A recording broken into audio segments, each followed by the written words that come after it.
پھر یہ کہ مسنون طریقے سے ارکان نماز ادا کرنا جس طرح کرنا چاہیے، پوری طرح رکوع سجدے، اور پھر قرآن کی تلاوت، اللہ کے کلام کے ذریعے سے بھی ہم اپنے رب سے کلام کر رہے ہوتے ہیں نا، وہ پہلی چیز بتائی گئی تھی۔ پھر اس سے تعلق کو مضبوط کرنے میں نماز بھی کس طرح سے نا، جیسے سوچیں بندہ گویا اپنے رب سے عرض و معروض کر رہا ہے، خشوع و خضوع کے ساتھ اس کے حضور حاضری دینا، اس طرح سے اقامت صلاۃ کرنے والے کو پھر نیک اعمال کی بھی توفیق ہو جاتی، پورے شرائط کے ساتھ، پورے خشوع و خضوع کے ساتھ جو پڑھ رہا ہو، پھر آگے نیکیاں بھی اس کے لیے آسان ہوتی چلی جاتی ہیں، ہر طرح کے گناہوں سے بچنے کی بھی اسے توفیق ہوتی ہے۔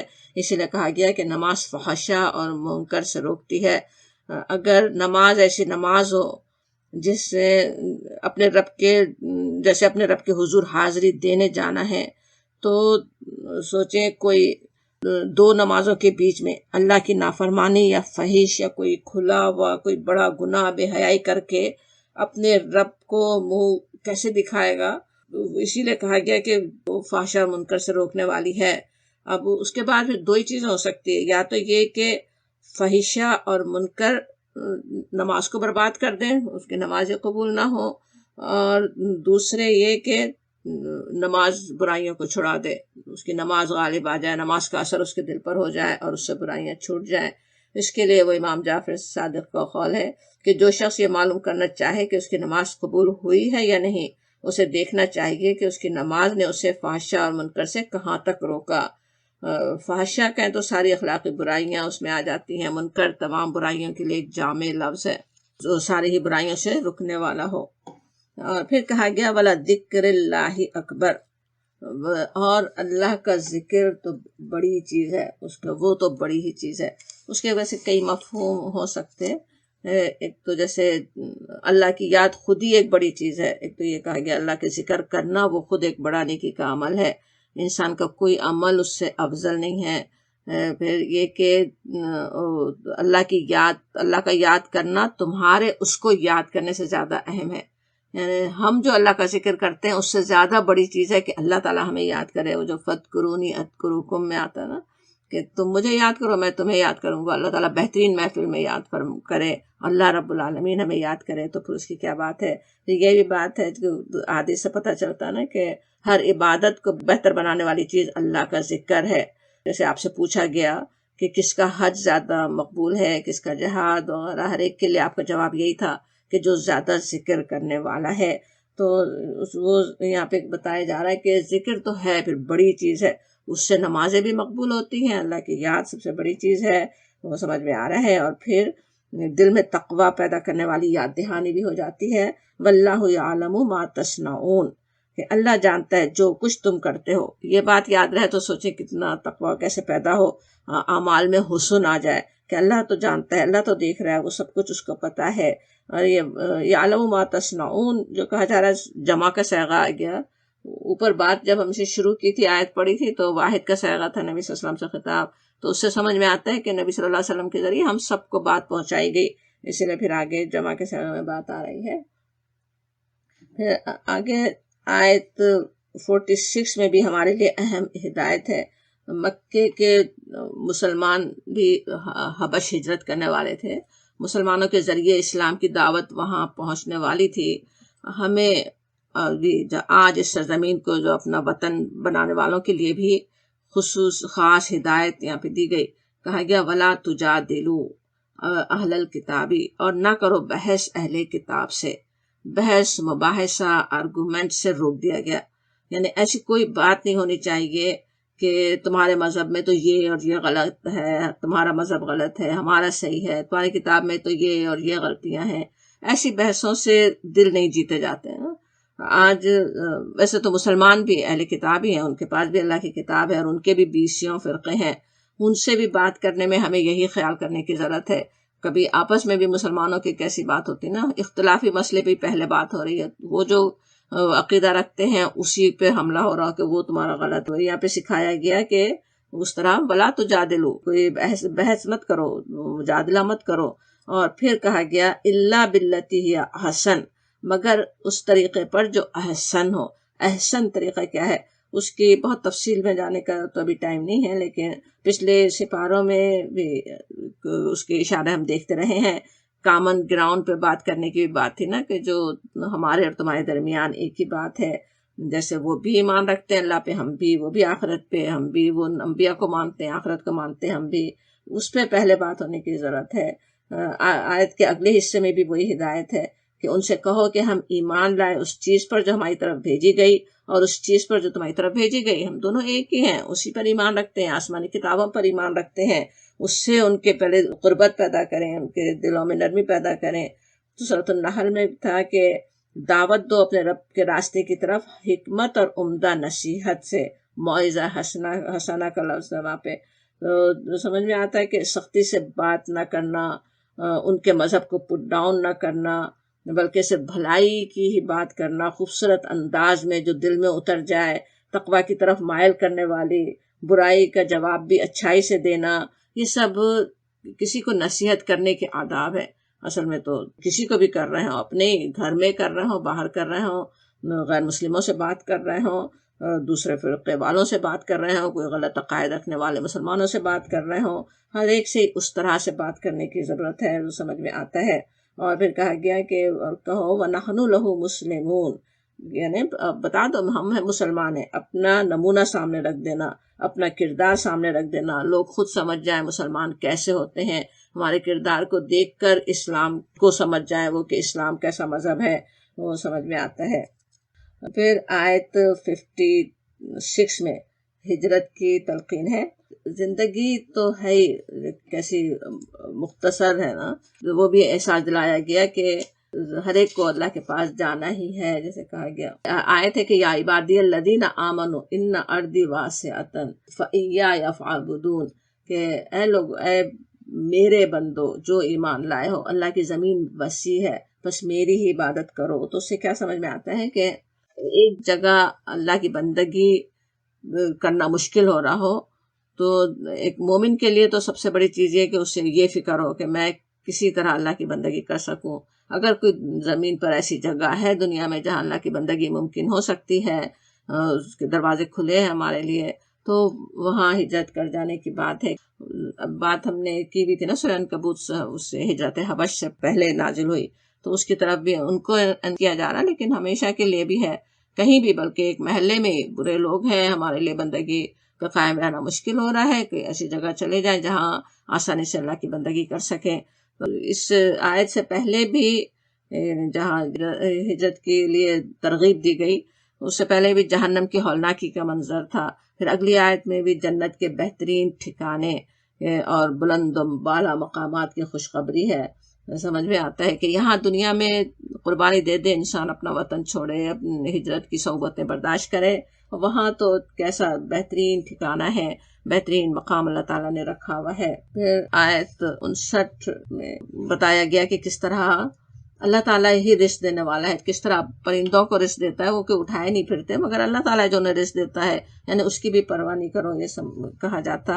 اور اس کے بعد آخری آیت دیکھ لیتے ہیں، اس میں ہم دیکھتے ہیں کس طرح اس پوری صورت میں جو مشکلات اور پریشانیوں میں گھرے ہوئے مسلمانوں کی بات تھی نا، ان کو سمجھایا گیا تھا، ہمت دلائی گئی تھی، ان حالات سے ڈیل کرنے کے لیے بہترین ہدایات دی گئی تھی، اور آخر میں خوشخبری کہ آج ہمارے راستے میں طرح طرح کی مشکلات ہوں اور کتنی ہی، لیکن ان کے لیے پھر دنیا کی بھی مشکلات آسان ہو جائیں گی، اور اپنے رب کی معیت کو بھی وہ پالیں گے جو دنیا میں اس طرح کوشش کر رہے ہوں۔ والذین جاہدوا، اور وہ لوگ جنہوں نے کوشش کی، فینا، ہمارے راستے میں، لنہدینہم سبلنا، یہ سب مکی صورتیں ہیں، یا پھر جہادہ کا مطلب سمجھ میں آتا رہتا ہے نا، کون سا جو ہے یہ کوشش، ایمان پہ قائم رہنے کی کوشش سب سے بڑی ہے، ہر پریشر کے مقابلے میں ایمان پہ قائم رہے انسان ہر حال میں،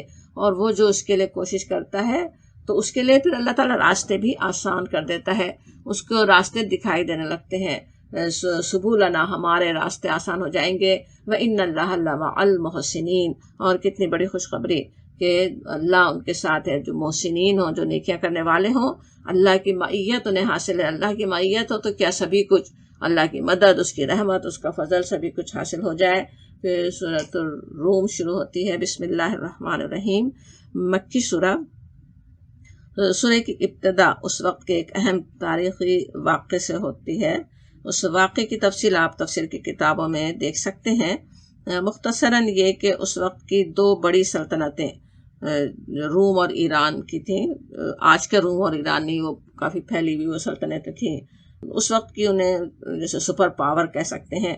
ان میں جب سپر پاورز ہو تو پھر ان میں کشمکش بھی چلتی رہتی ہے نا، تو وہی ان کے ساتھ بھی تھا۔ رومی جو تھے وہ عیسائی مذہب کو ماننے والے تھے اور ایرانی آتش پرست تھے۔ گویا اہل روم کا عقیدہ یعنی آسمانی مذہب کو ماننے کی بنا پر مسلمانوں سے قریب تھا نا۔ ابھی تک جیسے انہوں نے ریجیکٹ اسلام کو نہیں کیا تو وہ ایک طرح سے اس وقت کے مسلمان ہی تھے۔ وہ جو تھے ایرانی، وہ مشرکین ان سے ہمدردی رکھتے تھے، ان سے قریب ان کا مذہب تھا۔ سورت شروع ہوتی ہے الف لام میم سے۔ سورہ عنکبوت کی طرح پچھلی سورت بھی اسی الف لام میم سے شروع ہوئی تھی نا، اور اگلی دو صورتیں بھی اسی طرح شروع ہوں گی۔ سمجھ میں آتا کہ کیسے ان چاروں صورتوں کا جیسے ایک سب گروپ ہو۔ یہ صورت تھوڑا اس کا شروع ہونے کا انداز ذرا یونیک بھی ہے۔ الف لام میم حروف مقطعات کے بعد اکثر ہم نے دیکھا اللہ کی کتاب کا یا صورت کا تعارف آتا ہے، لیکن یہاں کہا گیا غلبت الروم، مغلوب ہو گئے روم، رومی مغلوب ہو گئے۔ بات یہ تھی نا کہ ہر ایک کی نظر اس بڑی خبر پہ لگی ہوئی تھی نا۔ آج کوئی بڑا ایونٹ دنیا میں ہوا ہو تو ہر ایک کے ذہن میں وہی بات ہوتی ہے نا، وہی اس پہ نظریں ہوتی ہیں، تو بالکل اس طرح کی بات تھی۔ تو سورت بھی اسی طرح شروع ہوتی ہے کہ غلبت الروم، کے مغلوب ہو گئے رومی، اور کہا گیا فی ادنی الارض، قریب کی زمین میں، قریب کی یعنی شام و فلسطین کی زمین تک وہ آ گئے تھے۔ اب جیسا بھی ہم نے یاد کیا تھا کہ رومیوں کا مذہب مسلمانوں کے جیسے قریب تھا، اسلام کے قریب کا تھا، اور ان کا ایرانی مشرکین سے وہ ہمدردی رکھتے تھے، مشرکین مکہ، تو وہ پھر خود خوشیاں منا رہے تھے ان کی جیت پر، ایران کے جیت جانے پر، اور مسلمانوں پر بھی باتیں بنا رہے تھے، بلکہ ایسی باتیں بنا رہے ہوں جیسے گویا آسمانی مذہب مغلوب ہو گیا ہو، یا آسمانی مذاہب کے غلط ہونے کی دلیل لے رہے ہوں۔ اس کے لیے یہاں پہ فرمایا گیا کہ وہ مغلوب ہو گئے، لیکن پھر بتایا جاتا ہے کہ وہ فوراً ہی خوشخبری بھی آتی ہے، پیشن گوئی آتی ہے آگے کی، کہ وَهُم مِّن بَعْدِ غَلْبِهِمْ سَيَغْلِبُونَ، اور اس کے بعد مغلوب ہونے کے بعد وہ جلد غالب آ جائیں گے، سَيَغْلِبُونَ، ان قریب وہ غالب آنے والے ہیں۔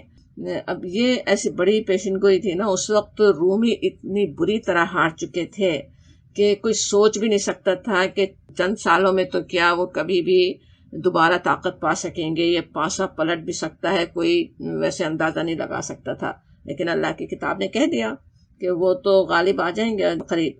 اور فی بدع سنین، مدت بھی بتا دی گئی۔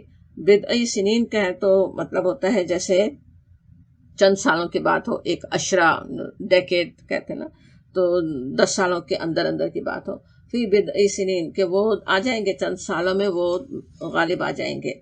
اور پھر حقیقت بھی بتا دی جاتی کہ للہ الامر من قبل ومن بعد، کہ اللہ کے لیے حکم ہے، پہلے بھی یہ جو ہوا وہ بھی اللہ کے حکم سے ہوا، ایسا نہیں کہ اللہ کو، اللہ کے ماننے والوں کو کی ہار ہونا کوئی اس وجہ سے ہے کہ وہ شیاطین غالب آ گئے ہو، نہیں، وہ بھی اللہ تعالیٰ کے اذن سے، اللہ کے حکم سے ہوا۔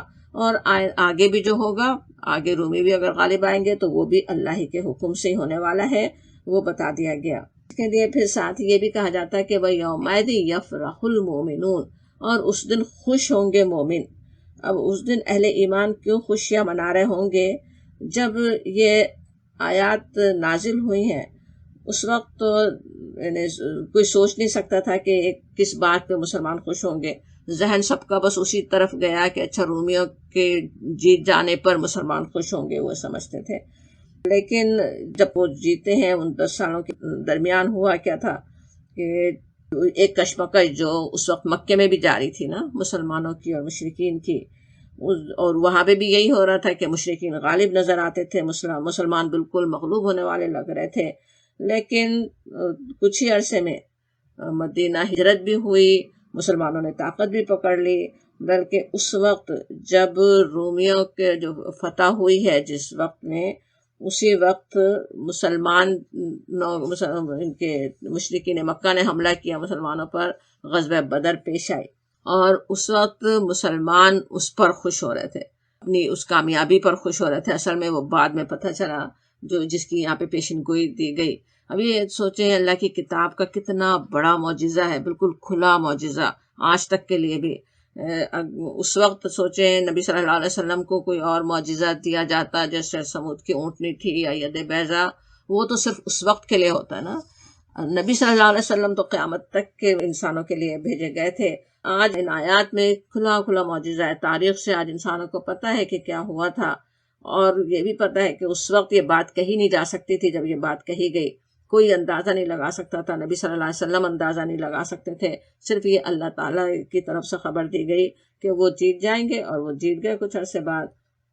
بِنَصْرِ اللَّهِ يَنْصُرُ مَن يَشَاءُ، اللہ کی مدد سے، وہ اللہ کی مدد ہمیں پتہ ہے کتنی خاص مدد ہوئی تھی مسلمانوں کے غزوہ بدر میں۔ سورہ انفال میں اس کی تفصیل ہم دیکھ ہی چکے ہیں۔ پھر وہ اور رومی بھی اگر جیتے تو ظاہر ہے اللہ کے اذن ہی سے جیتے، اللہ کی مدد سے ہی جیتے۔ اور پھر کہا جاتا وَهُوَ الْعَزِيزُ الرَّحِيمُ، اللہ تعالیٰ ہے غالب اور رحیم مہربان۔ وعد اللہ کا وعدہ، لا یخلف اللہ وعدہ، اور نہیں خلاف کرتا اللہ اپنے وعدے کو۔ وَلَٰكِنَّ أَكْثَرَ النَّاسِ لَا يَعْلَمُونَ، اب یہ اس وقت کہا گیا تھا، ان کی فتح سے پہلے 9-10 سال پہلے کہہ دیا گیا تھا یہ اللہ کا وعدہ ہے، اللہ وعدہ خلاف نہیں کرتا، اور وہ کس طرح سے پورا ہوا یہاں دیکھنے کی ضرورت ہے، کس طرح ہمیں سوچنے کی ضرورت ہے۔ اللہ کے وعدوں پہ ہم کتنا یقین رکھتے ہیں۔ اس پوری کتاب میں اللہ کے وعدے ہم دیکھتے آ رہے ہیں، مومنوں سے آخرت کی کامیابی کے وعدے، ظالموں کے پکڑے جانے کے وعدے، وہ کس طرح سے وہ پورے ہونے والے، ان پر بھی ہمیں اتنا ہی یقین ہو جس طرح ہم دیکھتے ہیں کہ یہ وعدہ پورا ہوا، وہ سارے وعدے بھی ایک دن پورے ہونے والے ہیں۔ انشاءاللہ ہم اسی طرح سے ایمان رکھنے والے ہوں۔ یہاں جن کی بات کہی جا رہی کہ اکثر لوگ نہیں جانتے، ہم ایسے لا علم لوگوں میں نہ ہوں۔ پھر آگے زمین و آسمان کی نشانیاں دکھائی گئیں، زمین میں چل پھر کر پرانی قوموں، پیچھے گزری ہوئی قوموں کے آثار سے عبرت پکڑنے، اور ان سے نشانیاں اللہ کی دیکھنے کی ہدایت بھی آتی ہے۔ پھر آخرت کی یاد دہانی تو ایسے قرآن میں مسلسل ہی چلتی ہی رہتی ہے نا۔ آگے آیت 15 میں ایمان اور عمل صالح کرنے والوں کے لیے ایک بڑی خاص خوشخبری بھی دی گئی کہ کہا گیا کہ وہ ہوں گے فی روضۃ یحبرون، ایک باغ میں جو خوش اور مسرور، یحبرون حبرہ سے جیسے بہت ہی ایسا باغ جہاں مسرت اور اطمینان کے سارے اسباب مہیا ہوں۔ ایک خاص واقعی نام جیسے بتایا گیا کہ وہ اللہ تعالیٰ نے اپنے نیک بندوں کے لیے رکھا ہوا ہے۔ پھر اس کے بعد اگلی آیات میں جھٹلانے والوں کے لیے حاضر رہنے والے عذاب کی وعید ہے۔ پھر آیت 17-18 میں کہا گیا پس یعنی یہ سب جاننے کے بعد تمہیں کیا کرنا چاہیے، تسبیح کرو اللہ کی جبکہ تم شام کرتے ہو اور جب صبح کرتے ہو۔ وَلَهُ الْحَمْدُ فِي السَّمَاوَاتِ وَالْأَرْضِ، آسمانوں اور زمین میں اسی کے لیے حمد ہے۔ یعنی سب اللہ کے نشانیاں دیکھ رہے ہو، یہ سب اس کے دیکھنے کے بعد پھر تمہارا کیا حق بنتا ہے، تمہیں کیا کرنا چاہیے، صبح شام اس کی تسبیح کرو جیسے کہا جا رہا ہے۔ تو وقت کے اوقات کے ساتھ آئے تو فرض نماز کی بھی تاکید ہوتی، وہ بھی ہے کہ تیسرے پہر جب تم پر ظہر کا وقت آتا ہے اس وقت بھی کرو تسبیح اور حمد۔ نماز بھی کیا ہے، تسبیح اور حمد کا مجموعی ہے نا، مگر اس کے علاوہ بھی دن کے مختلف اوقات میں اللہ کی تسبیح اور حمد کی ترغیب بھی ہے۔ سورہ روم میں اللہ تعالیٰ کی بہت سی ویسے نشانیاں دکھانے والی یہ صورت ہے۔ ایک ایک نشانی ویسے تو بہت ہی اور طلب ہے، لیکن ظاہر ہے اس وقت ہم ایک ایک پر غور تو نہیں کر سکتے۔ ابھی آگے 3 صورتیں اور بھی ہیں جن میں ہمارے لیے بہت خاص ہدایات ہیں، تو ان آیات پر مختصر سی بات کرنے کی کوشش کرتے ہیں۔ آیت 21 جو شادی بیاہ کے مواقع پر یا مختلف لیکچرز میں بہت ہی سنی ہوئی ہوگی کہ عورت اور مرد کو جس طرح بنایا گیا، ایک دوسرے کی طرح بھی اور مختلف بھی، ایک دوسرے کی ضرورت کے عین مطابق، اس میں کتنی بڑی نشانی ہے جس طرح ان کی تخلیق ہوئی، ایک عورت کی اور ایک مرد کی، ہر طرح سے مزاج، عادات، شوق اور پسند، ہر چیز ایسی ہے دونوں میں کہ دونوں مل کر زندگی کی گاڑی کو خوبصورتی سے چلا سکیں۔ ترجموں میں اکثر سے بیویاں لکھا ہوا ہوتا، لیکن لکھا ہوا ملے گا، لیکن عربی میں وہاں ازواج کا لفظ ہے، اسپاؤس کے معنی ہوتے ہیں، جو مرد عورت دونوں کے لیے ہے۔ دونوں کے لیے کہا گیا کہ دونوں ایک دوسرے کو سکون پہنچانے والے ہو نا، اس کے لیے اللہ تعالیٰ نے اس طرح انہیں بنایا ہے کہ دونوں ایک دوسرے کو سکون پہنچائیں۔ یہ بھی ویسے بڑی اس میں یاد دہانی ایک طرح کی ہمارے لیے، کہ آج کے دور میں سوچیں کیسی ایک معاشرے میں آج کے بالکل پاور اسٹرگل ہو رہی ہوتی، شادی تو کیا ہے، جیسے اپنے حقوق کی کشمکش، ہر ایک اپنے حقوق مانگنے کے لیے تیز ہو، اس کے بجائے سمجھ میں آتا ہے کہ ایک دوسرے کے لیے گھر کو پرسکون بنانا، ایک دوسرے کے لیے سکون کی جگہ بنانے کے لیے اللہ تعالیٰ نے تو اس طرح سے ازواج بنائے، بلکہ ان کے اندر مودت اور رحمت بھی ڈال دی۔ وہ بھی اللہ کی کتنی بڑی نشانی ہے۔ کبھی تو کیسے ہوتا، دو لوگ جو بالکل پہلے سے ایک دوسرے کو جانتے بھی نہ ہوں، اور ان کے دلوں میں وہ محبت اور رحمت ڈالنے والا کون ہے، کہ بلکہ آج کے دور میں جب بہت زیادہ جان چکے ہوتے، اتنی محبت اور مودت نہیں رکھتی جتنے بالکل انجان لوگوں میں ہو جاتی تھی شادیاں، اور پھر محبتیں بھی پیدا ہو جاتی ہیں۔ تو وہ محبت ڈالنے والا کون ہے، اس لیے کہا جاتا ہے کہ اس میں بہت سی نشانیاں ہیں غور و فکر کرنے والوں کے لیے، اور بھی کئی نشانیوں کی طرف غور کرنے کی دعوت سورہ روم میں ہے۔ وہ سب دینے کے بعد آیت 30 میں ہدایت کہ فَأَقِمْ وَجْهَكَ لِلدِّينِ حَنِيفًا، بس یکسو ہو کر اپنا رخ دین پر جما دو۔ یہ اصل ہمارے کرنے کا کام ہے، ان نشانیوں کو دیکھ کر، اپنے اللہ کو پہچان کر، اللہ کی قدرت کو پہچان کر ہم جھک جائیں اللہ کے آگے، قائم ہو جائیں دین پر یکسو ہو کے، اور دین سے ہٹانے والی ہر چیز کو چھوڑ کر اپنے رب کی طرف مڑ جانا، اپنے رب کی طرف رخ کر لو، اس کا حکم ہو رہا ہے۔ سود کے آخری احکامات ہم سورہ بقرہ میں دیکھ چکے ہیں۔ نبی صلی اللہ علیہ وسلم کے بالکل آخری دور میں اسے حرام قرار دیا گیا تھا نا سود کو، لیکن مکی صورتوں سے اس کی برائی ذہن نشین کی گئی۔ آیت 39 میں بھی اسی طرح ہے، وہاں پہ کہا گیا کہ سود سے مال نہیں بڑھتا، بلکہ زکوٰۃ جو تم اللہ کی خوشنودی کے لیے دیتے ہو وہ مال کو بڑھاتے ہیں۔ کیسی ترغیب ہے نا اس میں، سود سے بچانے کی اپنے آپ کو، اور زکوٰۃ دینے کی کہ اس سے مال میں اضافہ ہوگا۔ سود سے لگتا ایسا ہے اس وقت بڑھ رہا ہے، لیکن اللہ تعالیٰ تو حقیقت بیان کرنے والا ہے، بالکل حق بات ہے وہ، کہ سود سے مال نہیں بڑھتا۔ سود کتنا کوئی انسان لے سکتے ہیں، ایک بستی میں سود لینے والے ہوں تو وہ دینے والوں کی تو بس کمر ٹوٹ جائے گی، آئندہ پھر اس کو کہاں سے کچھ ملے گا۔ زکوٰۃ دو تو ساری بستی خوشحال ہوگی، کیا کچھ ان کی خوشحالی ملتی رہے گی، بڑھتی رہے گی نا۔ پھر صبر کی تلقین پر سورہ مبارکہ کا خاتمہ ہوتا، کہا جاتا فَاصْبِرْ، پس صبر کرو، اِنَّ وعد اللہ حق، اور بے شک اللہ کا وعدہ حق ہے، وَلَا يَسْتَخِفَنَّكَ، اور نہ ہلکا پائے تجھ کو، الَّذِينَ لَا يُوقِنُونَ، وہ لوگ جو یقین نہیں کرتے۔ یہ کیسی ہدایت دی گئی نا خاص، کہ ایک تو یہ کہ صبر کرو، اللہ کا وعدہ حق ہے۔ اللہ کا وعدہ کون سا؟ کامیابی کا وعدہ، دنیا میں بھی کامیابی کا وعدہ، آخرت کی کامیابیوں کا وعدہ۔ تو ابھی جو مشکلات ہیں اس کو بس صبر سے جھیل جاؤ، اس میں ثابت قدم رہو اللہ کے دین پر، اور ایسا نہ ہو کہ وہ تمہیں کمزور پائیں، ہلکا نہ پائیں، یعنی ایسا نہ ہو کہ کوئی تمہیں خرید سکے آسانی سے، کوئی مروب کر سکے، کوئی ڈرا دھمکا سکے۔ اللہ کے دشمن تمہیں ہر حال میں دین پر قائم رہنے والا ہی پائیں، انہیں پتا ہو کہ انہیں تو ہلایا نہیں جا سکتا، ان سے تو کوئی برا کام کروایا نہیں جا سکتا، وہ سمجھ جائیں وہ اچھی طرح، جو تمہیں ہلکا نہ پائیں۔ ایک بڑی بہترین ہدایت یہاں پہ دے دی گئی ہے۔ پھر سورہ لقمان شروع ہوتی ہے، بسم اللہ الرحمن الرحیم، 4 رکوعوں پر مشتمل یہ مکی سورہ، زیادہ بڑی نہیں ہے، اگرچہ بہت سی ہدایات ہمارے لیے اس میں ہیں۔ ابتدا سورہ بقرہ کی طرح ہے، وہ ایک تو الف لام میم سے شروع ہو رہی ہے، پھر کتاب کا تعارف، کہ یہ کتاب حکیم ہے، تلک آیات الکتاب الحکیم، یہ کتاب الحکیم کی آیات ہیں، اور پھر ہدایت اور رحمت محسنین کے لیے، ہدی للمتقین کہا گیا تھا نا سورہ بقرہ میں، کہ ہدایت کون پاتے ہیں؟ جو متقین ہوں، جو محسنین ہوں، جو احسان کرنے والے ہوں، وہ اس کتاب سے ہدایت حاصل کرتے ہیں، اور انہی کے لیے وہ رحمت بنتی ہے، رحمت للمحسنین۔ اور محسنین کیسے ہوتے ہیں؟ محسنین کی صفات بھی وہی ہیں جو پیچھے پڑھتے آ رہے ہیں، یقیمون الصلاۃ ویؤتون الزکاۃ وہم بالآخرۃ ہم یوقنون، کہ نماز قائم کرنے، زکوٰۃ دینے والے، اور آخرت کا یقین رکھنے والے۔ آخرت کا جتنا یقین ہو اتنے ہی حسن آ جاتا ہے، عبادتوں میں حسن، زندگی میں حسن، ایک مومن سچے ایمان پہ چل سکتا ہے۔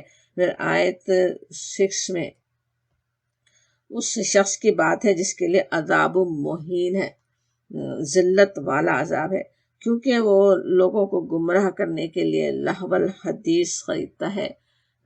شیطانوں اور اس کے چیلوں کی ہمیشہ سے ایک کوشش رہی، جو آج تو عروج پر پہنچی ہوئی ہے، کہ لوگوں کو بہکانے کے لیے، انہیں دین سے ہٹانے کے لیے بیکار دلچسپیوں میں مشغول کر دیں۔ لہو کیا ہوتا ہے؟ جو اپنے اندر مشغول کر لینے والی چیز، انسان کو اس کے اصل مقصد سے، اصل کام سے غافل کر دینے والی جو بھی مشغولیات ہوں، وہ لہو الحدیث ہی ہوں گی۔ وہ خریدتا ہے، کہا جا رہا ہے ومن یشتری، اس کے معنی بس خریدنے کے بھی ہوتے ہیں، لیکن ترجیح دینے کے بھی معنی ہوتے ہیں۔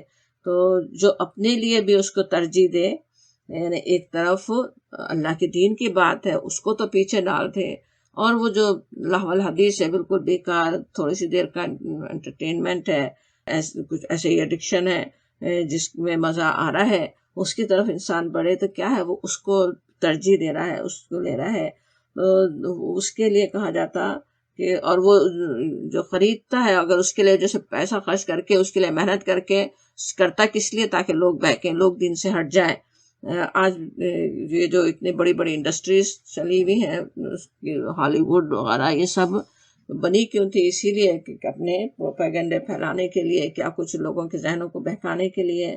تو وہ جو کرتے ہیں، پھر ان کے لیے کیا آتا ہے کہ عذاب و مہین، ذلت والا عذاب ہے۔ وہ دین کو چاہتے ہیں کہ مذاق میں اڑا دیں، اور اللہ تعالیٰ نے ان کے لیے عذاب و مہین رکھا ہوا ہے۔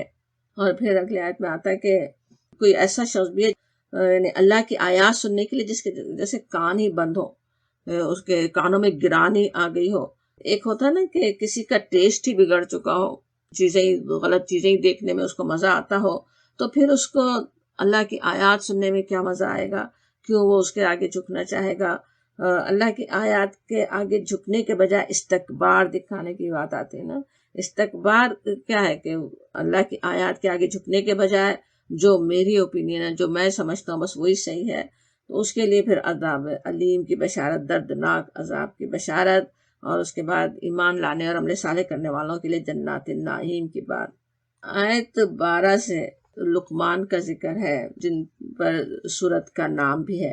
ان آیات کے نزول کے وقت وہ ایک دانا اور حکیم شخص کی حیثیت سے مشہور تھے۔ کہا گیا کہ اور تحقیق ہم نے دی لقمان کو حکمت، انشکر للہ، تاکہ وہ شکر کرے اللہ کا، ومن یشکر فانما یشکر لنفسی، اور جو شکر کرے بے شک وہ کرتا ہے اپنے نفسی کے لیے۔ ہم انبیاء کرام کے واقعات میں بھی ان کو حکم اور علم عطا ہونے کی بات پڑھتے رہے ہیں۔ حکمت کا سب سے بڑا اثر انسان پر جو نظر آتا ہے وہ کیا ہے؟ شکر ہے۔ اللہ تعالیٰ کی طرف سے حکمت کی نعمت دے دی گئی ہو، وہ اللہ کا شکر گزار بنتا ہے۔ یہ سمجھے اسے کہ میں اپنے زور بازو سے یہ حاصل نہیں کر رہا ہوں، یہ میرے رب کا دیا ہوا ہے۔ پھر جو شکر کرتا ہے، جو شکر گزار بنتا ہے، تو اس کا فائدہ خود اسی کو پہنچتا ہے، یہ بتایا جا رہا ہے۔ اللہ کو تو کسی کے شکر کی کوئی حاجت نہیں ہے، وہ تو حمید مجید ہے، اپنے آپ ہی بزرگ اور تعریف کے قابل ہے، کوئی کرے یا نہ کرے، غنی حمید ہے، بالکل بے نیاز، خود تعریف کے قابل، اسے کچھ فرق نہیں پڑتا پوری دنیا مل کر اس کی ناشکری کرے یا پوری دنیا سب سے شکر گزار شخص کی طرح ہو جائے، اس کی تو اس کی سلطنت اسی طرح سے چلتی ہے۔ پھر آیت 13 سے لقمان نے جو اپنے بیٹے کو نصیحتیں کی وہ بتائی گئیں، تاکہ اس سے ہم بھی فائدہ اٹھا سکیں۔ لوگوں تک نصیحت پہنچانے، خصوصاً اپنے بچوں کو نصیحت کرنے کا طریقہ بھی اس میں سمجھ میں آتا ہے۔ کہا جاتا وَهُوَ يَعِظُهُ، وعظ کہتے ہیں ایسی بھلائی کی بات کرنا کسی کو جو دل پر اثر کرے، ترہیب اور ترغیب کے ذریعے کسی کو تقوی کی طرف مائل کرنا۔ ترہیب کہتے ہیں کسی کو خوف دلانے کو۔ تو خطاب کا انداز بھی کیسا ہے، بہت ہی پیار سے کہتے ہیں یا بنیا۔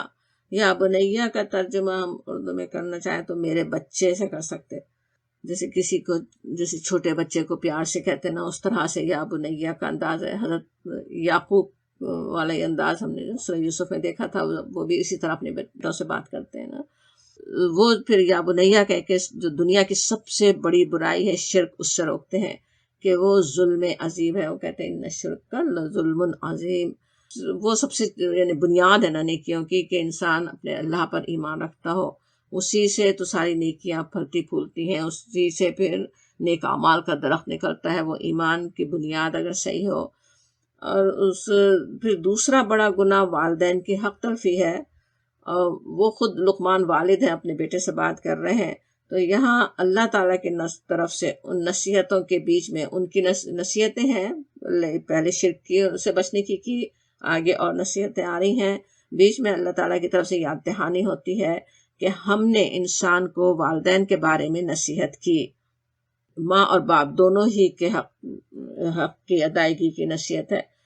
لیکن ماں اپنی اولاد کے لیے جو مشقت اٹھاتی ہے اس کا ذکر کیا گیا کہ حمل کے دوران ایک سوچے خاتون کیسی کیسی مشکلات اٹھاتی ہے نا، اور وہ اللہ تعالیٰ ہی جانتا ہے، کسی کو بتا بھی نہیں سکتے نا، کسی کو ظاہر کرنا کسی کو پتا بھی نہیں چل سکتا کہ کیا کچھ ہر لمحے میں کیا کچھ وہ اٹھا رہی ہوتی ہے مشکل، اللہ تعالیٰ ہی نے اس کا اظہار کیا کہ کس طرح بہنن علی بہنن، مشکل پہ مشکل، کمزوری کے پہ کمزوری اٹھا کے اس نے اپنے پیٹ میں رکھا۔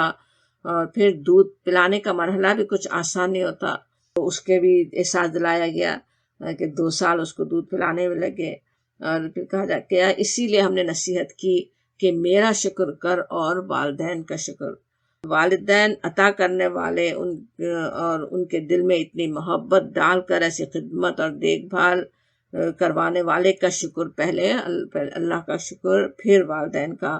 والدین کے ساتھ احسان کرنے کی بات پیچھے سورہ اسراء میں بھی ہم تھوڑا تفصیل سے سمجھ چکے ہیں۔ یہاں احساس دلایا گیا کہ میری ہی طرف لوٹنے والے ہو، اپنی آخرت بنانے کے لیے اللہ کے پاس جواب دینا ہوگا کیا کیا تم نے ان کے شکر کا حق، تو وہ احساس دلایا گیا کہ تم میری طرف ہی لوٹنے والے ہو۔ پھر یہ تاکید ملتی ہے کہ اگر وہ تمہیں شرک کا حکم دے، یعنی ایک طرف اتنا ہے کہ ان کی اطاعت کرو، ان کا حق ادا کرو، ان کے ساتھ احسان کا سلوک کرو، اف تک نہ کہو، سب کچھ ہے، لیکن اگر وہ تمہیں شرک کا حکم دے تو یہاں پہ صاف صاف کہہ دیا جاتا فلا تطعهما، پھر ان کی بات ہرگز نہ مانو۔ لیکن ان کی بات ہرگز نہ مانو کا یہ بھی مطلب نہیں ہے کہ ہر بات ہی نہیں مانو، وہ جو غلط بات کہہ رہا ہے وہ نہیں مانو، اس کے بعد بھی ان کے حقوق ادا کرنے، ان سے اچھا سلوک کرنے سے بھی ہاتھ اٹھا لو، یہ بات نہیں ہو رہی ہے، بلکہ تاکید ہوتی کہ وہ وصاحبہما فی الدنیا معروفا، کہ دنیا میں ان کے ساتھ نیک برتاؤ کرتے رہو، یعنی جیسا کرنا چاہیے، جو حق ان کے آتے ہیں، جس طرح انہیں سنبھالنا ہے، ان کے ضرورتیں پوری کرنی ہے، ان کے فرما برداری کرنی ہے، اس طرح ہی کرتے رہو، معروف طریقے سے ان کے ساتھ نیک برتاؤ کرو۔ اب شرک جیسے بڑے گناہ کے لیے دباؤ ڈالنے والوں سے بھی یہاں پہ نیک سلوک کی تاکید سے پھر ہم سمجھ سکتے ہیں کہ ان کی چھوٹی موٹی غلطیوں پر ان سے قطع تعلق کرنے، ان کے حقوق کی ادائیگی میں کوئی کمی کرنے کا جواز ہی نہیں ہے نا۔ اور پھر نصیحت ہوتی کہ مگر پیروی یعنی اتباع اس شخص کے راستے کا کرو جس نے میری طرف رجوع کیا ہے، واتبع سبیل من اناب الیہ، کہ جو میری طرف رجوع کرنے والا ہے اس کے پیچھے چلو، یعنی اللہ کے رسول کی بات مانو، اللہ کے رسول کے اتباع کی طرف بلانے والوں کے پیچھے چلو، اور پھر یاد دہانی کہ آنا میرے پاس ہے، پھر میں تمہیں بتا دوں گا کہ تم کیا کرتے رہے ہو۔ پھر کس طرح سے وہ تاکید ہوتی ہے نا کہ اس کی فکر اصل ہو، ویسے سوچیں اگر آخرت کی فکر نہ ہو تو انسان دیکھنے میں تو بہت کچھ خیال کرتا بھی نظر آ رہا ہو، لیکن وہ صحیح معنوں میں خیال ویسا ہو نہیں سکتا جب پتا ہو کہ اللہ کیسا علیم اور خبیر ہے، وہ دیکھ رہا ہے، اس کے پاس مجھے جواب دینا ہے، تبھی بندوں کے بھی حقوق صحیح طرح ادا ہوتے ہیں نا۔ اس لیے بار بار احساس دلایا جاتا میری طرف تمہیں پلٹنا ہے، میں تمہیں پھر دکھا دوں گا تم کیا کر کے آئے ہو، وہ سب باتیں سامنے آ جائیں گی۔ پھر اب یہ بات تو اللہ تعالیٰ کی طرف سے ہی ساری ہدایت آ رہی تھی نا۔ پھر لقمان کے وعظ کی طرف بات پلٹتی ہے، اور پھر اسی طرح یا بنیا کا خطاب، محبت کے ساتھ ہی بات چیت ہو رہی ہے۔ یہ نہیں ہے کہ کوئی عجیب سا ٹینس کا ماحول ہو اور اس میں نصیحتیں ہو رہی ہوں، بچہ پریشان ہو کہ کیا مجھے کہا جا رہا ہے، بلکہ بڑی محبت سے وہ سمجھاتے ہیں، بات کرتے ہیں۔ اور اللہ تعالیٰ کیسا لطیف و خبیر ہے وہ سمجھانے کے لیے کہتے ہیں کہ رائے کے دانے کے برابر بھی کوئی چیز کسی چٹان میں یا آسمان و زمین میں چھپی ہوئی ہو، اللہ اسے جانتا ہے، اسے نکال لائے گا۔ اللہ کو پتا ہے، وہ آسانی سے نکال سکتا ہے۔ ایک رائی کا دانہ سوچے زمین و آسمان میں کہیں چھپا ہو اور وہ اللہ تعالیٰ نکال سکتا ہے۔ اب یہ اپنے رب کی پہچان اپنے بچوں کو سب سے پہلے کروانا سمجھ میں آتا ہے۔ اللہ تعالیٰ کی ہستی کو، اس کے کیسے علیم و خبیر ہونے کو انسان جان لے نا، ایک اللہ پہ ایمان ہو، تعارف پر صحیح پتا ہو کیسے جاننے والا ہے، اس کے بعد ہی پھر عمل کی بات ہے نا۔ صرف ایسے ہی کہہ دینا کہ یہ کرو وہ نہ کرو، یا صرف عذاب سے ڈراتے رہنا، وہ کوئی نصیحت کا صحیح انداز نہیں ہے۔ تو وہ یہاں پہ ہمیں سکھا دیا گیا کہ کس طرح سے اس نے کیا۔ ہم ایک انسانوں میں سے ایک حکیم، ایک دانا شخص نے کس طرح نصیحت کی، وہ نمونہ ہمارے سامنے رکھ دیا گیا۔ پھر نماز کی تاکید ہے، اور اس کے بعد پھر دوسروں کو بھی نیکی کا حکم دینے اور برائی سے روکنے کا کام بھی بتاتے ہیں کہ آگے بھی صرف یہی نہیں کہ خود ہی نیک بنے، آگے بھی پہنچانا، آگے بھی لوگوں کو حکم دینا، وہ بھی ذمہ داری ہے۔ اور اس کے لیے پھر صبر کی بھی، یہ سب کام ہو نہیں سکتے جب تک کہ انسان میں صبر نہیں ہو۔ نماز بھی نہیں ہو سکتی اگر پوری طرح صبر نہ ہو، اور وہ نیکی کا حکم دینا، برائی سے روکنا تو بالکل ہی نہیں ہو سکتا، اس میں تو لازماً کتنے ہی صبر کی ضرورت ہے۔ تو وہ اس کی تاکید کرتے ہیں، ساتھ ہی کہتے ہیں ان ذالک من عزم الامور، یعنی یہ وہ کام ہے جن کی بڑی تاکید کی گئی ہے۔ تو یہ مطلب دوسرے یہ مفہوم اس کا ہے کہ جو صبر اور حوصلہ رکھنے والے لوگ ہیں وہ یہ کر سکتے ہیں، ان کا یہ کام ہے، وہ ایسا بڑا کام ہے جو حوصلہ مند لوگ کرتے رہے ہیں، وہ کرنے کی ترغیب دلا رہے ہیں اپنے بیٹے کو۔ ایک مشکل کام کرنے کے لیے اتنی ہمت بھی اپنے اندر پیدا کرنے کی ضرورت ہے، اس کا احساس دلا دیا گیا۔ پھر لوگوں سے منہ پھیر کر بات کرنے، اکڑ کر چلنے سے منع کرتے ہیں، کیونکہ اللہ تعالیٰ خود پسند اور فخر جتانے والے شخص کو پسند نہیں کرتا۔ پھر کہتے ہیں چال میں اعتدال اختیار کرو، وقصد فی مشیک۔ چال اصل میں کیا ہے؟ جو انسان کے دل میں ہو اس کی عکاسی کرتی ہے نا۔ اگر کوئی اپنے دل میں کسی کے غرور و تکبر پڑ رہا ہو تو وہ چلتا بھی اسی طرح ہے نا۔ تو وہ اس سے منع کرتے ہیں، دوسروں کے سامنے اپنی اکڑ اور شان دکھانے سے اپنے بیٹے کو منع کر رہے ہیں۔ پھر آواز پست رکھنے کی نصیحت کرتے ہیں، لوگوں پر روب جھاڑنے اور دھاڑنے سے کراہیت دلانے کے لیے کہتے ہیں کہ سب آوازوں سے زیادہ بری آواز گدھوں کی ہوتی ہے۔ انشاءاللہ یہ سب نصیحتیں ہمیں بھی یاد رہیں، اپنی ان کی اولادوں کے دل میں بھی ہم اسی پیار سے ڈالنے کی ہمیں بھی توفیق عطا ہو۔ پھر آیت 20 میں انسانوں پر اللہ تعالیٰ کی نعمتوں کا بڑا جامع بیان ہے کہ زمین و آسمان کو اللہ تعالیٰ نے ان کے لیے مسخر کر دیا، کھلی چھپی ساری نعمتیں تمام کر دی۔ اور پھر یہ کہ انسان کا کیا حال ہے وہ دیکھ لے، وہ احساس دلایا گیا کہ ایک طرف اللہ کی اتنی نعمتیں ہیں اور انسان کیا کرتے ہیں، اس پہ غور کرو کہا جا رہا ہے۔ پھر آیت 22 بھی بہت یاد رکھنے والی ہے۔ آگے اللہ تعالیٰ کے وسیع علم کو کئی طرح سے سمجھایا گیا، ویسے اس آیت کے بعد انسان کی ناشکریاں، قیامت کا حال، پھر آخری آیت میں انسانوں کا علم کتنا محدود ہے اس کا احساس دلایا گیا۔ آیت 22 بھی دیکھ لیں ہم، وَمَن يُسْلِمْ وَجْهَهُ لِلَّهِ، اور جو جھک جائے، فرما برداری کرے، اپنا چہرہ جھکا دے اللہ کے لیے، وَهُوَ مُحْسِنٌ، وجہ اللہ، جو اللہ کی طرف جھکا دے، وہو محسن، اور وہ ہو نیکوکار، فقد استمسک بالعروۃ الوثقی، تو تھام لیا اس نے مضبوط سہارا۔ یہ ہونا چاہیے اصل میں نا، کہ انسان کے کرنے کا کام کیا ہے، اپنا رخ اللہ کی طرف کر لے، اس کے آگے بالکل اپنے آپ کو سبمٹ کر دینا، اس کا سبمیشن دکھانا، اور پھر نیک محسن بھی ہو، احسان کے ساتھ نیکیاں کرنے والا ہو، تو وہ تو پھر کیا ہے، مضبوط سہارا، اللہ کی مدد اس کے ساتھ ہی ہے، تو وہ اللہ تعالیٰ خود اسے سنبھالنے والا ہے۔ وَإِلَى اللَّهِ عَاقِبَةُ الْأُمُورِ، اور اللہ کی طرف ہی سارے کاموں کا انجام ہے کہا جاتا۔ سورہ سجدہ دیکھ لیتے ہیں۔ بسم اللہ الرحمن الرحیم، الف لام میم سے ہی شروع ہونے والی مکی سورہ، اور پھر کتاب کا تعارف، اور کہا جاتا تنزیل الکتاب لا ریب فیہ من رب العالمین، اللہ کی طرف سے نازل کی گئی کتاب جس میں کوئی شک نہیں، رب العالمین کی طرف سے۔ اس سورت کے بارے میں روایات ہیں کہ نبی صلی اللہ علیہ وسلم اسے جمعے کے دن فجر کی پہلی رکعت میں تلاوت فرماتے تھے۔ 3 رکوعوں اور 30 آیات پر مشتمل یہ خوبصورت سورہ آپ پڑھیں گے تو اندازہ ہوگا کہ نبی صلی اللہ علیہ وسلم کیوں اس کی تلاوت بار بار فرماتے تھے۔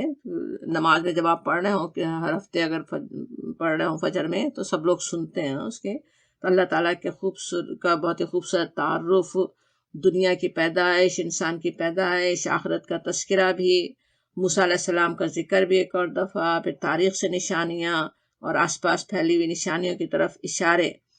آیت 15 آیت سجدہ ہے، اسی وجہ سے اس سورت کا نام سجدہ ہے۔ آیت 15 اور 16 دیکھ لیتے ہیں، 15 اور 16، ان میں خاص ہمارا ذکر ہے، انشاءاللہ ہمارا ہی ہو ذکر، ہم ویسے ہی ہوں، اگرچہ پوری صورت بھی قرآن کو ہی ہم پڑھ چکے ہیں کہ اس میں تمہارا ہی ذکر ہے، اور اس صورت میں تو خاص انسان کا ذکر چل ہی رہا ہے۔ کہا گیا کہ انما کا تو کیسا ہوتا سوائے اس کے نہیں ہے، صرف وہی یؤمنو بآیاتنا، ایمان لاتے ہیں ہمارے آیات پر، الذین اذا ذکروا بہا، اور جب ذکر کیا جاتا ہے ان کے سامنے، یعنی ان مومنوں کا کیا حال ہوتا ہے، وہ مومن کیسے ہوتے ہیں کہ جب ان کے سامنے اللہ کا ذکر کیا جائے، خروا سجدا، گر جاتے ہیں سجدے میں، وسبحوا بحمد ربہم، عباد الرحمن کی بھی بالکل یہی ہم نے دیکھی تھی نا سورہ فرقان میں صفت، کہ وہ سجدے میں گر جاتے ہیں، اور یہ کہ وسبحوا بحمد ربہم، اور تسبیح کرتے ہیں اپنے رب کی تعریف کے ساتھ، وہم لا یستکبرون، اور وہ استکبار نہیں کرتے۔ سجدہ کرنا، سجدے میں گر پڑنا کیا ہے، اللہ کی آیات کا ایسا اثر لینا جیسا کہ لینا چاہیے، دل اس کے آگے جھک جائے، اس کی اطاعت کے لیے، اس کے ہر حکم کے لیے وہ جھک جائے، وسبحوا بحمد ربہم، اور وہ تسبیح کرتے ہیں اپنے رب کی حمد کے ساتھ، تسبیح اور تحمید میں ابھی سمجھتے ہی رہے کیا کچھ ہے، اور پھر استکبار نہیں کرنا، یعنی ایسا نہ ہو کہ دل اس کے آگے نہ جھکے، آیت کے آگے اسے ماننے کے لیے تیار نہ ہو، جو اس میں حکم دیا جا رہا ہے وہ کرنے کے لیے دل نہ جھکے، اپنا علم، اپنے ارادے، اپنے فیصلے اللہ کے حکم سے زیادہ عزیز ہوں، تو وہ ہوتا ہے استکبار۔ اور اللہ کے جو نیک بندے ہیں جن کی یہاں تعریف ہو رہی ہے، وہ کیا ہے، وہ لا یستکبرون، وہ کوئی تکبر نہیں کرنے والے ہوتے، اور ان کی تعریف آتی ہے۔ سجدہ انشاءاللہ کر لیجیے گا۔ تتجافا جنوبہم، تتجافا جنوبہم، جیسے الگ رہتے ہیں ان کے پہلو، ان کی پیٹھیں بستروں سے الگ رہتی ہیں، اور عن المضاجع، بستروں سے وہ الگ رہتے ہیں، یدعون ربہم خوفا وطمعا، اپنے رب کو خوف اور امید کے ساتھ پکارتے ہیں، یعنی آخرت کی کیسی فکر رہتی ہے، آیات کا ان پر کیا اثر ہوتا ہے کہ بستروں پر وہ سارا وقت سو نہیں سکتے، اٹھ جاتے ہیں، پہلو الگ رکھتے ہیں، نمازوں کے لیے کھڑے ہو جاتے ہیں، اور اپنے رب کو خوف و طمع کے ساتھ پکارنا کیا ہے، خوف ہے، ڈر ہے اپنے گناہوں سے، اپنی کوتاہیوں کا ڈر کہ کہیں وہ مجھے لے نہ ڈوبیں، اللہ کی رحمت، اس کے کرم، اس کے عفو سے امید، طمع، اور اس فکر کا پھر کیا ان پر اثر ہوتا ہے، وَمِمَّا رَزَقْنَاهُمْ يُنْفِقُونَ، وہ جو کچھ ہم نے انہیں دیا ہے اس میں سے خرچ کرتے ہیں۔ انسانوں کے خرچ کرنے، انسانوں کے کام آنے کی کیا اہمیت ہے وہ بھی سمجھ میں آتی ہے۔ نبی صلی اللہ علیہ وسلم نے بھی احساس دلایا نا کہ اپنے آپ کو آگ سے بچاؤ، خواہ کھجور کا آدھا ٹکڑا ہی دے کر کیوں نہ ہو۔ اور وہ خوف و طمع سے اللہ کو پکار رہے ہیں، ڈر رہے ہیں، تو پھر اپنے آپ کو بچانے کے لیے اللہ کے راستے میں خرچ بھی کرتے ہیں۔ پھر آخرت کے انجام کی خاصی تفصیل آتی ہے، مومنوں اور مجرموں کے کیا کچھ انجام ہوں گے، وہ آیت 22 تک چلتا ہے۔ آیت 17 بھی دیکھ لیں، بہت ہی خوبصورت کہ کس طرح نہیں جانتا کوئی نفس کہ اللہ نے کیا رکھا ہوا ہے چھپا کے۔ یہ بڑی بشارت ہے نا، یہ بھی بہت ہی اخفیہ لہم من قرۃ اعین، کہ اللہ نے کیا کچھ ان کے لیے چھپایا ہوا ہے، ان کی آنکھوں کی ٹھنڈک کا سامان، کس طرح سے جیسے کوئی گرینڈ سرپرائز جو اللہ تعالیٰ نے رکھا ہوا ہو۔ اور پھر یہ کہ اللہ کی رحمت بھی اس پر کہ وہ اسی کی جزا ہے جو وہ کرتے رہے، احسان نہیں ہے جیسے کوئی اللہ تعالیٰ دے رہے ہو، نہیں، جو تم کر رہے تھے اس کی جزا تمہارے لیے ہے۔ اور اتنا زبردست کچھ اللہ تعالیٰ نے چھپا کے رکھا ہوا ہے، انشاءاللہ ہم اس کو پانے والوں میں شامل ہوں۔ سورۃ احزاب شروع ہوتی ہے بسم اللہ الرحمن الرحیم، یا ایھا نبیوں کے خطاب سے۔ 8 مکی صورتوں کے بعد یہ ایک مدنی صورت شروع ہو رہی ہے۔ اس کے خطاب جو یا ایھا نبیوں کا ہم دیکھتے ہیں، پورے قرآن میں کہیں بھی یا محمد کا خطاب نہیں ملتا ہمیں۔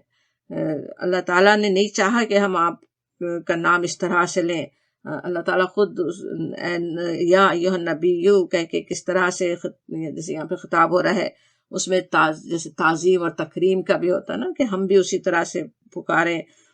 ساتھ ہی آپ کو آپ کے فریضہ منصبی کی یاد دلانے کے لیے بھی ہے کہ آپ کا کیا مقام ہے، آپ تو اللہ کے نبی ہیں، اور عام انسانوں سے کچھ مختلف احکامات آپ کو کیوں دیے گئے وہ بھی بتانے کے لیے، کیونکہ آپ نبی ہیں اس لیے وہ احکام آپ کے لیے خاص ہیں۔ آگے اصل میں ایسے احکام آ رہے ہیں جن پر منافقین اور کفار آپ پر اعتراض کریں گے، بلکہ آج تک کرتے رہتے ہیں، لیکن آپ سے کہہ دیا گیا کہ آپ تو اللہ کے نبی ہیں، آپ ان لوگوں کے پریشر میں نہیں آئیں، اللہ علیم و حکیم ہے، اپنی حکمت کی بنا پر آپ کو خاص احکامات دیے جا رہے ہیں۔ پھر آیت 2 اور 3 میں بھی آپ کو تاکید ہوتی کہ وَاتَّبِعْ مَا يُوحَىٰ إِلَيْكَ مِن رَّبِّكَ، آپ اتباع کریں اس کا جو آپ کی طرف وحی کی جا رہی ہے۔ بے شک اللہ تعالیٰ جانتا ہے جو کچھ تم کرتے عمل کرتے اس کی خبر رکھتا ہے۔ اور تسلی بھی دی جاتی وَتَوَكَّلْ عَلَى اللَّهِ، اللہ پہ توکل کرو، وَكَفَىٰ بِاللَّهِ وَكِيلًا، اور کافی ہے اللہ کارساز ہونے کے لیے۔ نبی صلی اللہ علیہ وسلم کے لیے بھی آسان نہیں تھا، سارے شہر آپ کے خلاف کھڑا ہوگا، آپ کی کیا باتیں بنیں گی، تو اس کے لیے آپ کو جیسے ہمت دلائی جاتی، بتایا جاتا ہے کہ آپ کو تو کرنا ہی ہے، اور ان مسلمانوں کو بھی بتایا جا رہا ہے کہ اللہ کے حکم سے آپ کر رہے ہیں، وہ سب بتایا جا رہا۔ آیت 6 ہے، ہمیں بڑا اصول دینے والی ہے کہ النبی اولیٰ بالمؤمنین من انفسہم وازواجہم امہاتہم، نبی کی ذات جو ہے وہ اولیٰ ہے، بلا شبہ نبی تو اہل ایمان کے لیے ان کی اپنی ذات پر مقدم ہے۔ تو حدیث میں بھی ہے ہی نا کہ اللہ اور اس کے رسول سے اپنے جان سے بھی زیادہ، ہر چیز شے سے زیادہ اگر محبت نہ کریں تو ایمان مکمل نہیں ہوتا نا۔ تو وہی بات یہاں پہ سمجھائی جا رہی کہ آپ کی ذات تو ان کے اپنی بھی ذات پہ مقدم ہے، من انفسہم، اور ان کی ازواج یعنی نبی کی بیویاں ان کی مائیں ہیں، ان کا بھی مقام بتا دیا گیا، وہ تو امہاتہم، وہ مسلمانوں کی مائیں ہیں۔ اور پھر یہ بھی بتا دیا گیا کہ کتاب اللہ کی روح سے عام مومنین و مہاجرین کی بنسبت رشتہ دار ایک دوسرے کے زیادہ حقدار ہیں، ان سے تعلق ہے، وہ اولیٰ ہیں، مگر رشتہ داروں کا جو حق اللہ نے رکھے وہ انہی کے لیے ہے، وراثت انہی کو ملے گی، ان کے حقوق ویسے ادا ہوں گے۔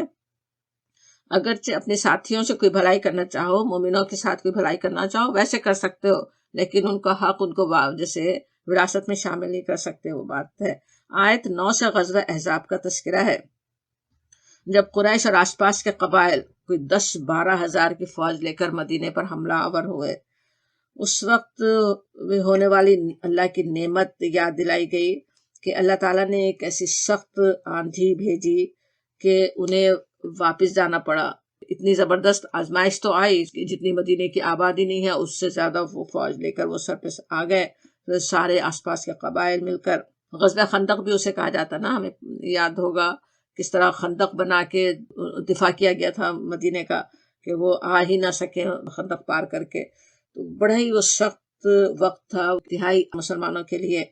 تو اس کے لیے آیت 10 میں بتایا بھی گیا کہ کتنا وہ مشکل وقت تھا.